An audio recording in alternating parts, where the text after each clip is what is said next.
Caderno Regional. Apoio Laboratório Célula Mater e Blue Med Saúde.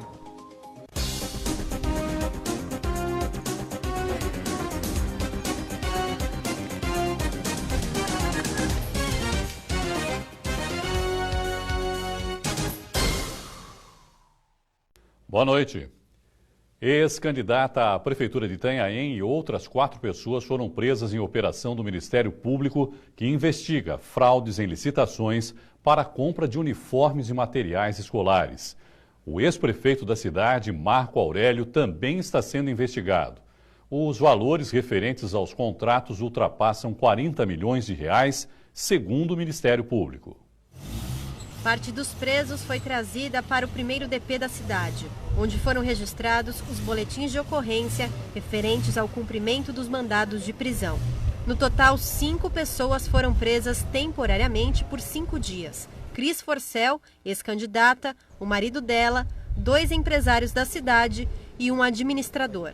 De acordo com o GAECO, há indícios de que era realizado o chamado cartel entre empresas de Orlândia e aqui de Itanhaém, em licitações para a compra de material e uniformes escolares. Os indícios demonstram que o ex-prefeito de Itanhaém, Marco Aurélio, teria sido beneficiado com o esquema. Os agentes do Ministério Público recolheram documentos na prefeitura da cidade. No total, foram cumpridos 26 mandados de busca, inclusive na casa do ex-prefeito. A representante do movimento Transparência Itanhaém conta que em 2019 fez uma denúncia ao MP, depois de encontrar indícios de que uma empresa da cidade, que não era mais contratada para fornecer os uniformes das escolas municipais, continuava fabricando as peças. Fiz um levantamento, junto a funcionários da empresa que os uniformes, embora a licitação era ganha em outro município, estavam sendo fabricados aqui no Cibratel 2. Fui até a empresa e percebi que no lixo tinha muito material, recolhi todo aquele material e realmente havia camisetas com brasão de várias outras cidades e por defeito, de malha e tudo, estavam descartados lá. Entreguei isso ao Ministério Público e até imaginei que mais uma vez as provas não pudessem ser consistentes e que as coisas acabariam arquivadas. Este promotor explica quais serão os próximos passos. Agora todo esse material que foi apreendido é encaminhado lá para Franca, onde vai ser feita análise pelo Ministério Público, e o próximo passo possivelmente é o oferecimento de denúncia contra os envolvidos em relação aos quais se reunir provas suficientes. E como sempre, quem mais tem a lamentar é a população. Era constante as reclamações das mães, dos profissionais da educação com relação à falta do material didático, a não entrega dos uniformes escolares, a péssima qualidade. As mães reclamavam que quando chegava não servia. E aí a gente teve alguns escândalos aqui envolvendo mochilas do Maranhão, o estojinho de Ceará, e coincidentemente tudo acabou acontecendo também das mesmas empresas estarem envolvidas. Gera revolta porque a gente paga os impostos tudo em dia, e o pessoal, nós colocamos o pessoal lá, na política para tentar resolver nossos problemas da população, mas aí faz umas coisas dessas. Acho errado da parte deles fazer isso, É muito feio para eles, que são de alta sociedade, se elege pela população e fazer esse tipo de coisa. Em nota, a assessoria do ex-prefeito Marco Aurélio disse que ele está à disposição da Justiça para os esclarecimentos necessários. Já a Prefeitura de Itanhaém informou que a administração forneceu todos os documentos solicitados pelas autoridades referentes a contratos firmados em 2015 e 2016 com as empresas investigadas. Tentamos contato com a defesa, Cris Forcel, mas não tivemos retorno até o fechamento dessa edição. Hoje, no Porto, também foi dia de operação especial. Agentes da Polícia Federal, Marinha e autoridades portuárias vistoriaram 14 navios. No mapa, a estratégia de como a operação iria se desenvolver. Pelo mar, os agentes chegavam às embarcações. A Operação Descarte vai até a próxima quinta-feira, dia 4 de fevereiro. Entre os objetivos, a identificação dos navios mercantes que estão com a documentação irregular, a redução do descarte de águas contaminadas dentro da área do Porto de Santos e impedir que empresas não habilitadas façam serviços de limpeza nos porões dos navios. As embarcações que apresentarem irregularidades serão multadas de 5 mil a 50 milhões de reais. Nessa terça-feira, 14 navios foram vistoriados. Em atracamento, quando o navio está parado no porto, ele deveria, o certo é ele contratar uma empresa para retirada desse produto, desse resíduo, né? E a sua destinação final. Só que em área de fundeada, ele tem que guardar num tanque aonde será descartado a 12 milhas da linha de base do mar territorial nosso brasileiro. E isso não ocorre, eles fazem essa limpeza e já vão descartando na água de lastro. A operação deve se estender a outros portos do país. O IBAMA não divulgou o balanço parcial. E hoje, coincidentemente, é aniversário do Porto de Santos. O maior da América Latina completou 129 anos. Os últimos 8 meses foram difíceis também para o Porto de Santos. A pandemia do coronavírus não poupou nem o maior da América Latina. Mesmo assim... No ano de 2020, o Porto fez uma movimentação recorde. 146 milhões de toneladas movimentadas, num ano totalmente diferente para todos nós. Só foi possível pelo comprometimento, engajamento das pessoas, dos órgãos intervenientes, dos operadores portuários e de toda a comunidade portuária em si. Um crescimento de 9,3%, em alguns segmentos em especial, tivemos aí um boom de crescimento, principalmente no granel sólido, com quase 15% de crescimento. Então isso representa bem esse momento muito oportuno que nós temos, de boa gestão, de competência. Em meio a tantos desafios que o ano de 2020 nos trouxe, nós superamos e batemos recordes operacionais. Foram mais de 1.160.000 contêineres movimentados em um único ano na BTP. Uma marca histórica que reafirma a importância do Porto de Santos para a economia do nosso país. Temos muito orgulho em fazer parte dessa trajetória. O Porto segue sem parar, de caminhão, de navio, de trem. As cargas entram e saem sem perder o ritmo, que faz a diferença na balança comercial brasileira. O Complexo Marítimo de Santos ainda é responsável por 28% desse importante balizador financeiro.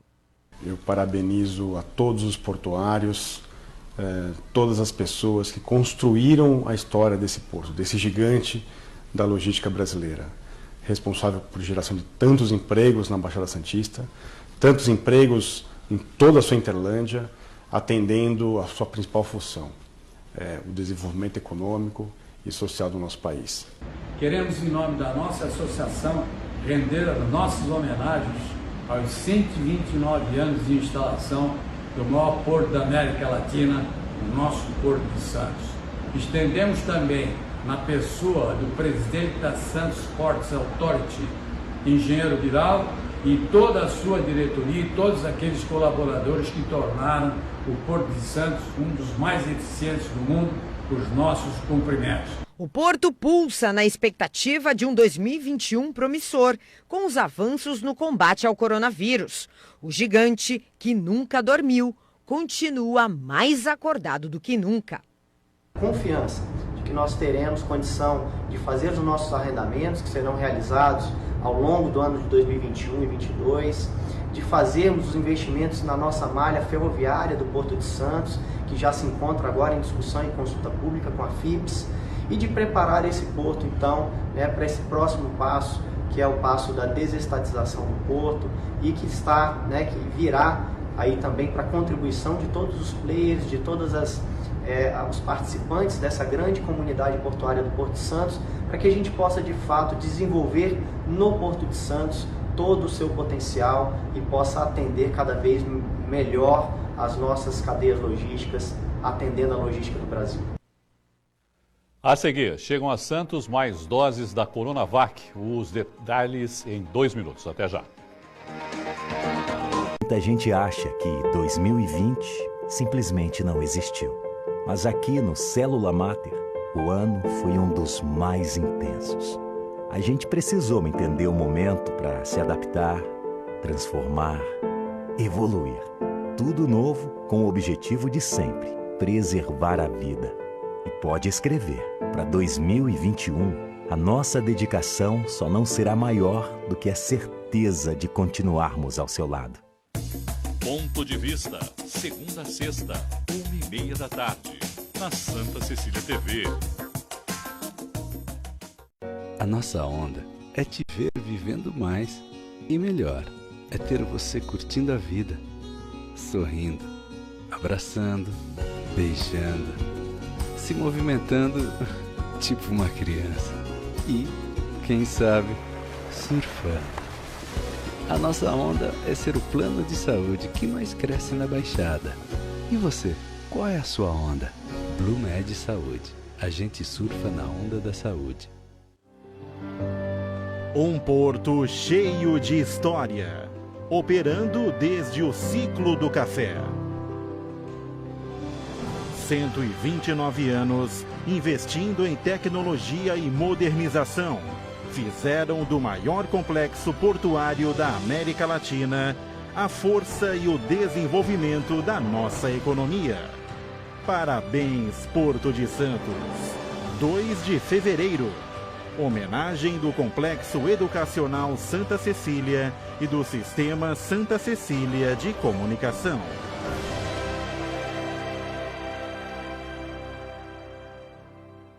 O melhor remédio contra a crise é acreditar. Anuncie na Santa Cecília TV, a TV que não para de crescer. Ligue 3202-7107.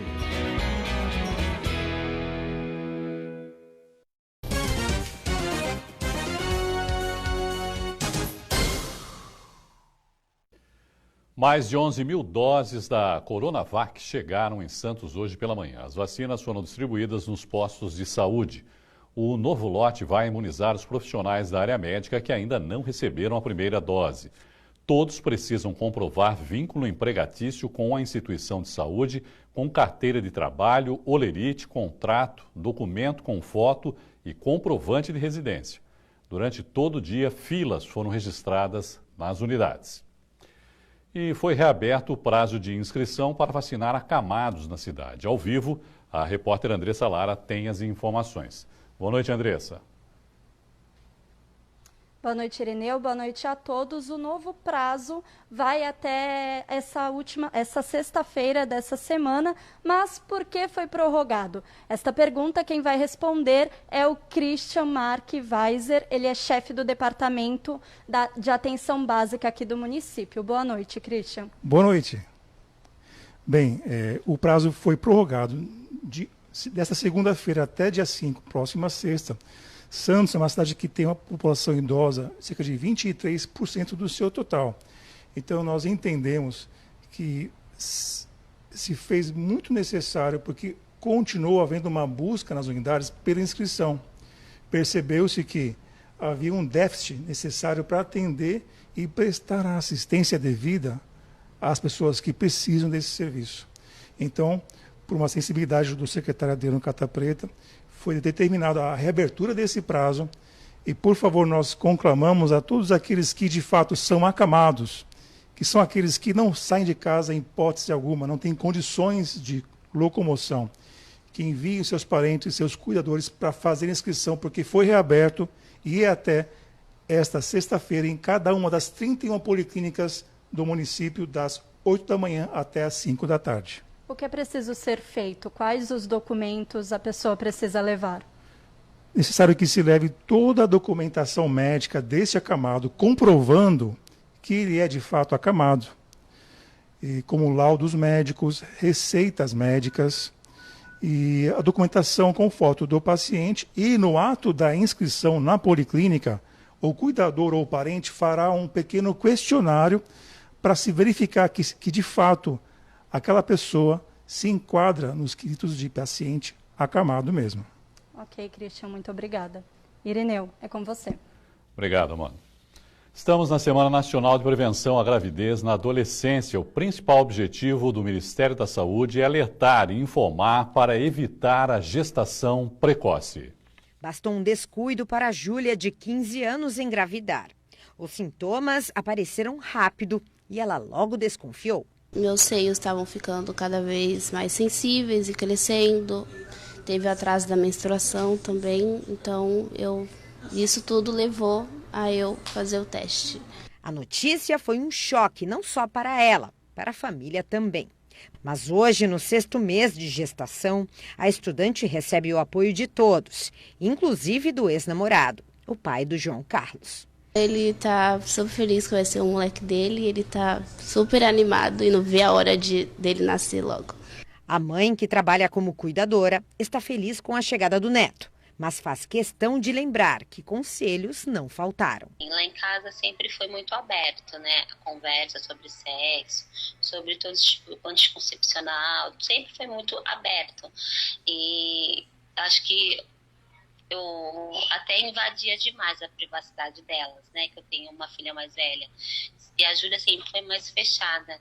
Então eu acho que isso, ela se fechou quando ela começou a vida sexual dela, quando ela começou a namorar, essas coisas, ela não me contou. Acho que por eu perguntar demais, acabei afastando ela. No Brasil, a cada ano, cerca de 400 mil adolescentes ficam grávidas.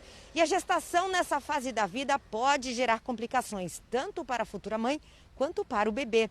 Por isso, os especialistas pedem para que os pais conversem em casa sobre relação sexual e métodos contraceptivos, para evitar uma gravidez inesperada na adolescência. A função dos pais, ela é de orientação, tá? Além disso, a adolescente deve ser levada à consulta com seu ginecologista para que sejam explicados os diferentes métodos contraceptivos e para que seja explicado qual é o melhor para ela. Na adolescência, recomendamos muito métodos de barreira, como as camisinhas, tanto masculina quanto feminina. Por quê? As camisinhas, elas são, além de evitarem gestação, evitam transmissão de doenças sexualmente transmissíveis.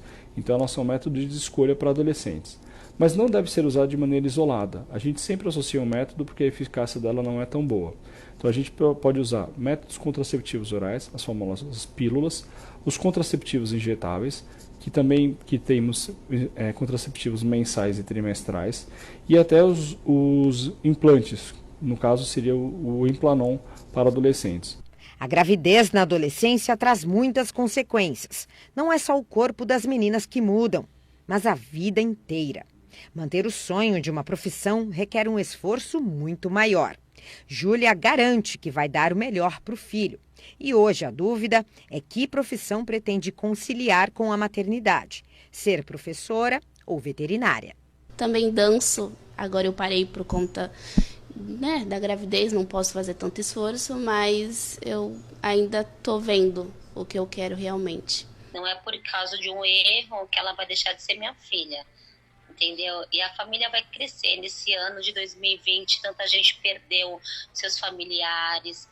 Foi um momento muito difícil por causa do Covid. E eu vou ganhar uma vida, né? Minha família vai crescer. Então, é só motivo de alegria mesmo, né? Parabéns, vovó. Obrigada. Vamos conferir agora a previsão do tempo para essa quarta-feira.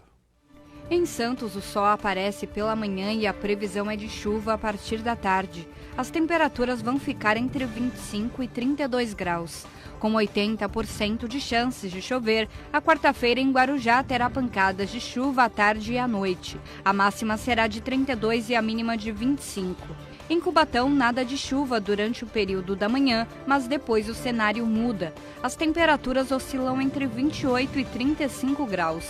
Pancadas de chuva também vão ocorrer em São Vicente a partir da tarde, mínima de 27 e máxima de 35. Praia Grande terá temperaturas entre 25 e 31 graus. A previsão é de chuva ao longo do dia.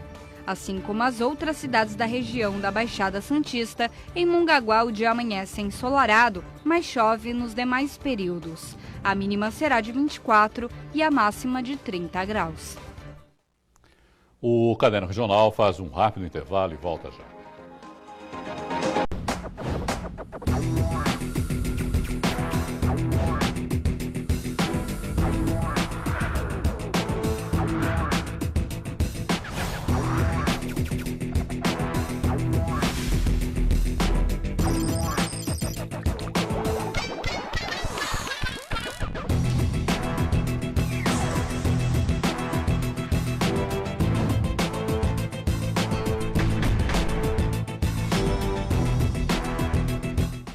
Muita gente acha que 2020 simplesmente não existiu. Mas aqui no Célula Mater, o ano foi um dos mais intensos. A gente precisou entender o momento para se adaptar, transformar, evoluir. Tudo novo com o objetivo de sempre preservar a vida. E pode escrever, para 2021, a nossa dedicação só não será maior do que a certeza de continuarmos ao seu lado. A possibilidade de ser o primeiro traz responsabilidade e novidade. É como a espera do primeiro beijo, a escolha do primeiro carro e a tão sonhada conquista do primeiro apartamento. Residencial One, o endereço certo para uma vida nova. Seja o primeiro, seja One, o residencial que une todas as facilidades do seu dia com praticidade e tecnologia. Faça uma visita. Vendas 981215353. Residencial One, Santa Cecília Empreendimentos Imobiliários. Olha, nós brincávamos que a escola era o nosso quintal de casa. Os professores e os alunos, eles se comunicam, são amigos, entendeu? Além de eu aprender, eu posso aprender a conviver com pessoas que são diferentes de mim. Porque a gente aprende com ele e ele aprende com a gente. Tem balé, música, inglês, teatro, tem muita coisa. O Santa me deu praticamente toda a base que eu tenho. Colégio Santa Cecília, matricule-se já.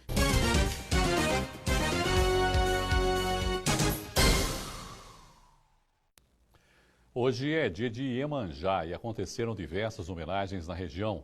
Em Santos, uma estátua foi inaugurada na Praça Luiz La Scala, na Ponta da Praia. Na parte da tarde, teve carreata que começou no estuário e terminou na Ponte Edgar Perdigão. No Guarujá, tiveram registros de imagens aéreas, oração e oferendas no mar. Depois de perder o título da Libertadores, o Santos volta a campo amanhã contra o Grêmio, em Porto Alegre, pelo Brasileirão. Sobre a partida, eu converso ao vivo com o jornalista Luciano Fatioli. Fatioli, boa noite, seja bem-vindo mais uma vez aqui ao Caderno Regional. A pergunta é a seguinte, Fatioli, como administrar, não é, a decepção, né, da derrota da Copa Libertadores e esse gosto amargo que fica na boca, como a gente costuma dizer, justamente no momento que o Santos tem um adversário forte pela frente. Boa noite, seja bem-vindo, como já disse, Fatioli. Meu amigo Irineu Alves, abraço a você, a todos que vêm ao Caderno Regional. Irineu, bota gosto ruim nisso, hein? É a mesma coisa que você ser convidado para comer, uma paella ou paella, né? E de repente chegar lá é uma comidinha macrobiótica que seja, é um gosto amargo, sem sal, sem sabor algum, até pela maneira, não é, Irineu? Como aconteceu a derrota, pelos questionamentos vários que aconteceram, foi uma derrota, sem dúvida, extremamente dolorida. Olha, buscar ânimo, você sabe que são vários times com 45 pontos, que é a pontuação que o Santos tem, brigando por uma vaga ou na Libertadores ou na pré-Libertadores. O Grêmio também é um deles, vem mal das pernas, vem numa sequência de resultados ruins, mas sem dúvida vai ser sempre o Grêmio. E o que é pior, Irineu, para essa partida, Soteldo e Marinho ficam fora, não jogam, ou seja, o Santos perde aí de 60% a 70% da sua força, principalmente no ataque. Será que dessa vez, a gente falando aí de questionamentos, não é, Fatioli? Será que dessa vez o Lucas Braga começa o jogo? Irineu, para que você lembra essas coisas, minha Nossa Senhora? Aliás, para ser... mais claro do que você foi agora, impossível, né? Mas esse é o questionamento principal que muitos fazem ao treinador Cuca, né? Porque começou com o Sandri no último sábado no Maracanã, deixou o Lucas Braga, que estava fazendo boas partidas, estava sendo um jogador extremamente útil, porque deixou Lucas no banco, porque já não voltou para o segundo tempo com esse jogador, porque ainda demorou alguns minutos para a substituição. Começa, né? Até começa porque também não tem tantas opções de qualidade e quantidade, então, Lucas Braga começa a partida, mas agora o que poderia ter acontecido no Maracanã, infelizmente não aconteceu. O Marinho e o Soteldo estão fora por quê, Fatioli? Serão poupados. Poupados não. Sentem dores até. O Marinho, não sei se você vai lembrar, e quem nos assiste agora no Caderno Regional, teve uma dividida que ele ficou sentindo muito, né? Sim. Que ele foi chutar uma bola contra até o Rony, se não me falha a memória, né? Foi aliviar, enfim, e ele sentiu muito aquela dividida. É que o Marinho, vou ser muito sincero, aliás, como eu sempre sou, o Marinho é o principal jogador do time, um dos artilheiros do Brasileirão, ótimo, mas ele faz tanta firula, ele encarna o Neymar de vez em quando, de rolar para cá, que às vezes o torcedor fica na dúvida, né? Pô, será que ele se machucou mesmo? Mas dessa vez se machucou sim, teve uma lesão em seu joelho e fica fora, e o Soteldo também por questão médica. O Santos e Grêmio jogam quando, que horas e onde, Fatioli?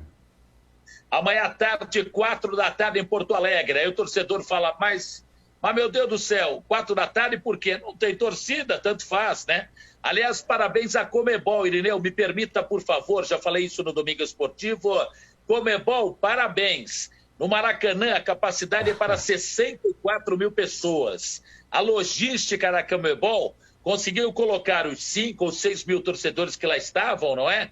Todos agrupados, uns em cima dos outros. Parece que os outros locais, estavam todos as portas trancadas. Ou seja, no período de se evitar aglomeração, a tal Comebol botou todo mundo em cima de todo mundo, com espaço para 60 mil pessoas. É brincadeira, viu? Acho que não tem problema em relação ao público, Fatioli, mas eu questiono o horário pelo calor que tem feito ultimamente, não é? Quer dizer, jogar às 4 da tarde, o Palmeiras jogou com o Botafogo hoje, né, um inferno praticamente. E amanhã provavelmente não vai estar diferente, né? Aí procede, aí sim, aí você está repleto, cobertíssimo de razão, sim. Mas daí em função de TV, de jogos que foram remarcados, não é? Foi a maneira que a CBF encontrou. Não, você está correto, tanto que há aquela situação, se tiver uma necessidade, acontece a parada técnica, né, para que todos possam se hidratar. Mas na questão calor, com certeza. Meu Deus, olha, não sei aí em Santos, Irineu, aqui em São Paulo, capital, de onde eu falo agora, ontem e hoje, minha Nossa Senhora, um calor insuportável. Aqui não está diferente, viu, Fatioli? Só para recordar, no primeiro turno, o Santos venceu por 2-1 jogando na Vila. Obrigado, Fatioli, pela sua participação. Uma boa noite para você. Grande abraço e novamente agradeço aos corintianos que estão me abordando todo dia, que falam, caramba, perdeu, hein? Que vexame, hein? Eu falei, mas não foi tanto vexame quanto vocês que perderam por 4-0 do mesmo Palmeiras. Fica a dica, fica o aviso. Abraço, boa semana, até. Tchau, obrigado, Fatioli. Uma pesquisa revela que os influenciadores digitais estão em segundo lugar no poder de decisão de compra, ficando atrás apenas de amigos e parentes. Mas é preciso cuidado. Especialistas apontam para os riscos dessas indicações.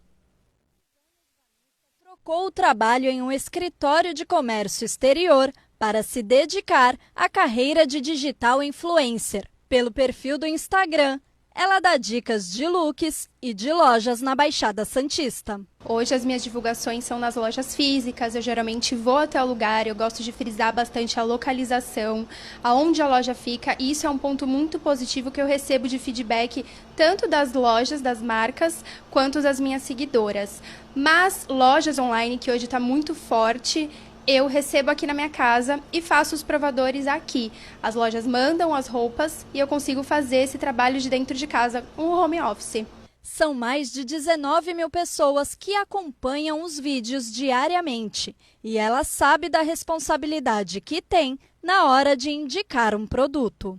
Se eu vejo que é a cara das minhas seguidoras, eu com certeza divulgo, procuro conversar bastante com os lojistas, procuro entender o que eles precisam, o que eles querem e conheço antes o produto antes de divulgar. Isso com certeza passa por mim antes de eu poder divulgar. Isso é uma responsabilidade gigantesca que eu acho que todo mundo deveria ter. Karine é uma dessas seguidoras e já comprou diversos produtos indicados por ela. A analista de importação chega a ficar até 7 horas por dia navegando pelo Instagram. A gente às vezes até compra por impulso, né? Mas eu, como passo muitas horas do dia no Instagram, eu sempre pesquiso, eu sempre estou olhando as redes sociais da Van e de outras influências daqui da região.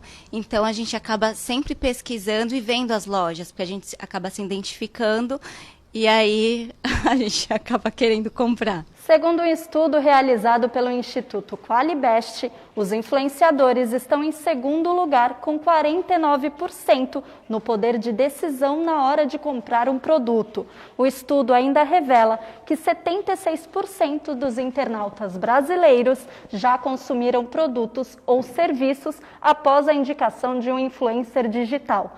Mas será que existem riscos nessas indicações? Quando alguém te sugere algo, é importante você buscar referências na internet, ver quais são o que as pessoas estão falando, se o serviço ou o produto de fato é bom, entrega aquilo que está sendo vendido. Existem hoje diversas formas de você buscar informações para ver se aquele produto ou serviço de fato entrega o que ele promete. Para não correr riscos ou indicar produtos que não sejam confiáveis, Vanessa já chegou até recusar parcerias. A minha maior recusa é de alimentos. Eu realmente só divulgo restaurantes e lugares que eu já costumo consumir, que eu sei que é de boa qualidade e de confiança. A edição de hoje termina aqui. Continuem com a nossa programação. Tenham todos uma ótima noite e até amanhã. Tchau.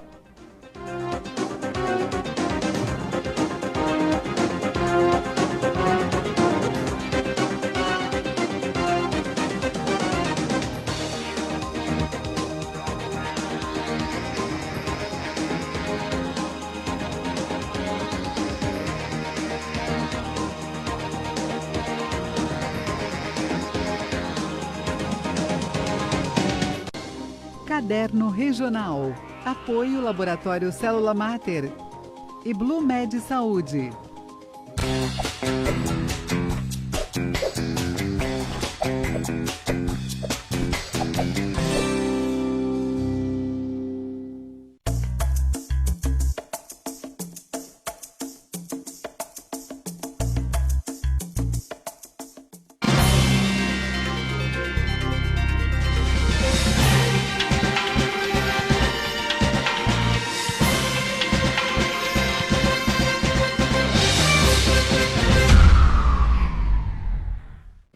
Olá, estamos começando o nosso Ponto de Vista ao vivo aqui pela Santa Cecília TV, sempre 1h30 da tarde, horário tradicional do debate político, né, da discussão dos assuntos que são importantes aqui para a cidade, né, os temas que formam a pauta aqui da nossa região metropolitana e os assuntos de interesse nacional que acabam sendo os nossos também em tempos de Covid-19, em tempos de combate ao coronavírus, né, como daqui a pouco faz um ano, né, estamos em fevereiro.